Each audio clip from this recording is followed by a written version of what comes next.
سوال یہ کھڑا ہوا، کیا بھوک اور پیاس کاٹنے سے تقوی مل جاتا ہے؟ تو اس کو سمجھنے کے لیے ایک مختصر تمہید سمجھنا ہوگی، اور وہ یہ کہ ہمارے دو دشمن ہیں جو ہمیں جادہ مستقیم سے ہٹانے کے لیے دن رات کوشاں ہیں، ایک شیطان اور دوسرا نفس۔ یہ دو دشمن ہیں جو ہماری متاع عمل، ہمارا خلوص، ہماری للہیت، ہمارا باطن لوٹنے کے لیے ہر وقت مستعد اور فعال رہتے ہیں۔ اب ان دو دشمنوں سے ہمارے تنہا ناتواں وجود کا مقابلہ ہے، اور ان میں سے جو بڑا دشمن ہے وہ نفس ہے، کیونکہ شیطان نے جب انکار سجدہ کیا تو ہم تو یہ کہتے ہیں کہ ہمیں شیطان نے بہکا دیا، لیکن شیطان نے جب انکار سجدہ کیا اور خود بہک گیا تو اس وقت کوئی دوسرا شیطان تو نہیں تھا جس نے شیطان کو بہکایا، وہ نفس تھا جس نے شیطان کو شیطان بنایا۔ اس نے اندر سے کہا انا خیر منہ، میں بہتر ہوں۔ تو یہ انانیت جو تھی، انا خیر منہ، اس نے اس کو بہکایا۔ تو شیطان کو شیطان بنانے والا نفس ہے، تو نفس شیطان سے بھی بڑا دشمن ہے۔ ایک بزرگ تھے، وہ ساری زندگی اپنی زبان پہ انا کا لفظ نہیں آنے دیتے تھے۔ اس مفہوم کو بیان کرنا ہوتا تو وہ الفاظ دیگر بیان کرتے، میں کا لفظ، انا کا لفظ وہ اپنی زبان پہ ساری زندگی انہوں نے جاری ہی نہیں ہونے دیا۔ کہتے تھے اس لفظ نے شیطان کا بیڑا غرق کر دیا، تو میں یہ لفظ زبان پہ آنے نہیں دوں گا۔ اچھا، بندے بھی بڑے عجیب ہوتے ہیں، کسی نے کہا لو لو، ان کی زبان پہ یہ لفظ آتا کیوں نہیں، میں جاتا ہوں اور ان کی زبان پہ یہ لفظ آئے ہی آئے۔ چلے گئے۔ بزرگ تشریف فرما تھے، نماز کا وقت قریب ہو رہا تھا۔ حضرت ایک مسئلہ پوچھنے آیا ہوں۔ کہا پوچھئے، شیطان کو کس چیز نے برباد کیا؟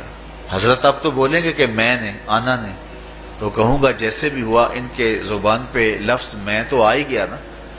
تو وہ بزرگ بھی بڑے سیانے تھے، اس کی نیت کا کھوٹ سمجھ گئے۔ فرمانے لگے بیٹا نماز کا وقت ہو گیا ہے، نماز پڑھ لیتے ہیں پھر اس پہ بات ہوتی ہے۔ نماز ہوئی، سلام پھرا تو خود ہی فرمانے لگے، کسی نے کہا تھا کہ شیطان کو کس چیز نے برباد کیا، جواب دینا چاہ رہا ہوں، کس نے پوچھا تھا؟ جھٹ کھڑا ہو گیا، میں نے کہا اسی چیز نے اس کا بیڑا غرق کر دیا۔ تو جو نفس تھا وہ شیطان کو شیطان بنانے والا ہے۔ تو ہمارے ساتھ نفس بھی لگا ہوا ہے، ہمارے پیچھے شیطان بھی لگا ہوا ہے۔ شیطان بھی بڑا مکار دشمن ہے، چھوٹا دشمن یہ بھی نہیں ہے۔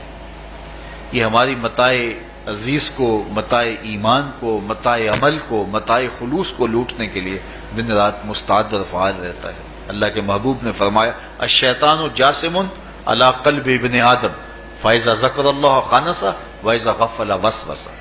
شیطان اولاد آدم کے دل پہ قبضہ جما کے بیٹھ جاتا ہے، جب یہ اللہ کا ذکر کرتا ہے تو بھاگ جاتا ہے، اور جب یہ اللہ کے ذکر سے غافل ہوتا ہے تو یہ وسوسہ اندازی کرتا ہے۔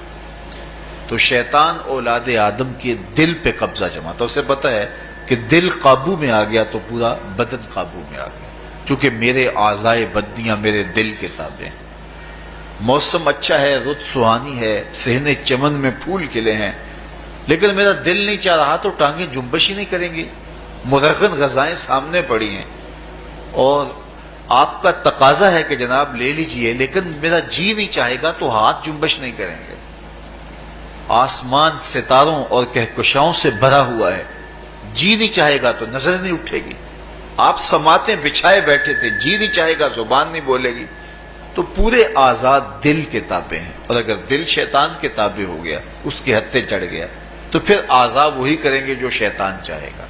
اور اگر یہ دل مالک کی محبت سے سرشار ہوگا تو پھر دل جو چاہے گا وہی اعضاء کریں گے۔ تو دل اللہ کی نافرمانی کی چاہت ہی پیدا نہیں ہونے دے گا، تو اعضائے بدنیاں کا رخ بھی اللہ کی رضا کے حصول کے لیے ہوگا۔ تو شیطان بھی قبضہ دل پہ جماتا ہے اور دل کو قابو میں کر کے حضرت انسان کا بیڑا غرق کرتا ہے۔ اللہ تعالیٰ کا کرم یہ ہوا اذا جاء رمضان سلسلۃ الشیاطین۔ اللہ کے محبوب علیہ السلام ارشاد فرماتے ہیں جب ماہ صیام آتا ہے تو شیاطین جکڑ دیے جاتے ہیں، جنت کے دروازے کھول دیے جاتے ہیں، جہنم کے دروازے بند کر دیے جاتے ہیں۔ اب ہمارے دو دشمن تھے، ایک نفس اور دوسرا شیطان. دونوں کے مقابلے میں ناتواں اور کمزور جان کو مقابلے میں آنا پڑتا تھا. لیکن جب ماہ سیام آیا، یہ ماہ انور آیا، تو ہمارے دو دشمنوں میں سے ایک دشمن باندھ دیا گیا. اب ہمارا مقابلہ صرف ایک دشمن سے رہ گیا. دیکھیے، ماہ رمضان آتا ہے تو مسجدوں کے در کشادہ ہو جاتے ہیں، لوگوں کا رجحان دین کی طرف ہوتا ہے. جو 5 نمازیں بھی نہیں پڑھتے ہوتے ان کو تراویح میں بھی کھڑا ہوتا دیکھتے ہیں. اہتمام ہوتا ہے، نیکی کا، صدقہ و خیرات کا ماحول پیدا ہوتا ہے. ایسا کیوں ہے؟ کہ شیطان بن گیا. لیکن اس کے باوجود نظر بھٹک رہی ہے، خیالوں میں آوارگی ہے، اور رشوت کا بازار گرم ہے. کیوں؟ کہ ابھی نفس موجود ہے.